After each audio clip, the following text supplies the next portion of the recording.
I just got back from the Pick Apart in Las Vegas. It's about 2 hours away. I don't go there very much, but when I do, I try to get some nice things for the cars, little odds and ends.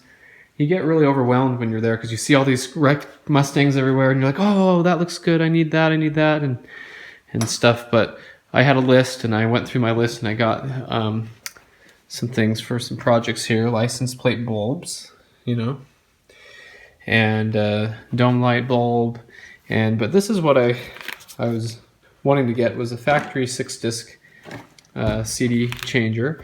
And this to me is really important right now because I don't care if the 6-disc works or not.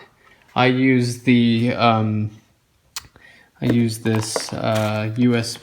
Bluetooth in all my cars, which I like a lot, and it comes in really good it's Bluetooth to your phone, and it works really well with the radio station. It's really clear, and the bass is really nice and everything. So I'm happy with that, and so I just need a good radio station to go in with the stereo. Now this car, this yellow Mach, when I bought it, had this aftermarket unit in here, this Pioneer, and it's wired up okay and everything, but it just doesn't sound as good as the 6-disc one did. And this probably has a better amplifier in it and everything. So I had switched it out in the car and did notice that this factory unit was way better sounding than that one. So I was really happy to get this out of a 02 Mustang. And the 04s are different because they say right here where it says CD and stuff, it says satellite on the 04s. They changed that, so I had to make sure to get the right year, and I checked the harness on the back and made sure that these pins are all right. So this one does have a slight little bend in the casing right here, so I'm just going to get some pliers and straighten that out, and we'll plug it in and see how it works.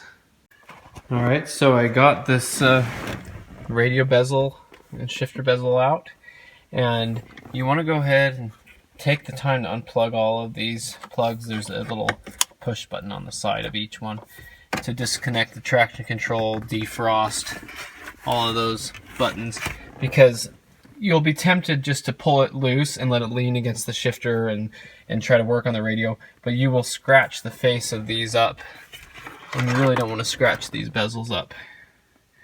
So be really careful with that, and remember to lean them on their backs so you're not scratching them up. That's something that a lot of people get busy doing, and they really mess these things up. So we'll get this old radio out and plug in the new one and see how it works.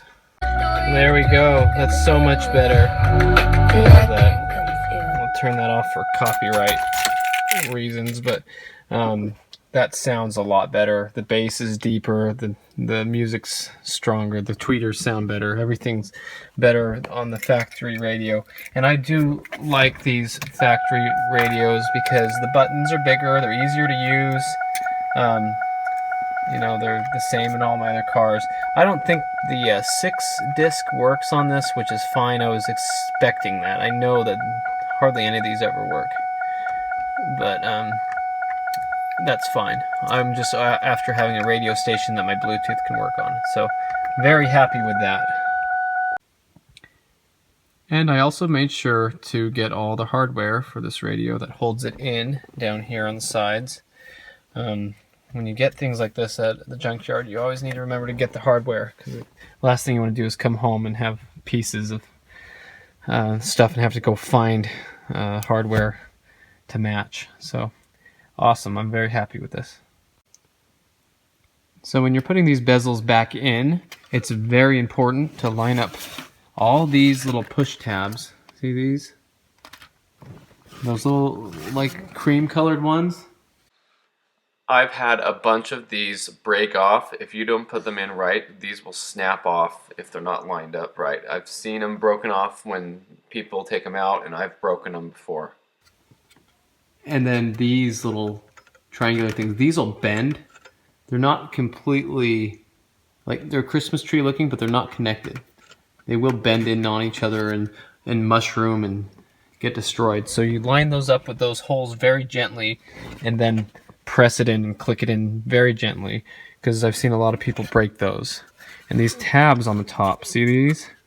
When you take these out, those need to come down somehow. I usually just tilt it backwards, but those will break off really easy too. All right, there you have it, all back together. Factory look, beautiful sound. I'm very happy with that. I love how these buttons work. I just love this. All back the way it should be. I'm very happy with that. I did want to also mention that this head unit was only $17 from that wrecking yard in Vegas. I know you can even get them cheaper than that depending on where you buy them. So for me, it was a great thing to grab for the car and put in, and it makes the driving experience for me a lot better. I know there's really nice aftermarket ones too that other people would recommend. Um, but I just wanted to say it's a really cheap thing to put back in the car if you need it, depending on where you get it.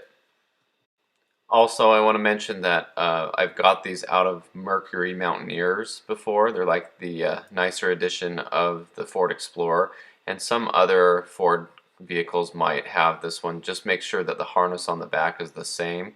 The part number will be different, but I have gotten one before out of a junkyard, and the pins were all the same on the back, and the harness is plugged right in, and it worked. So just letting you know.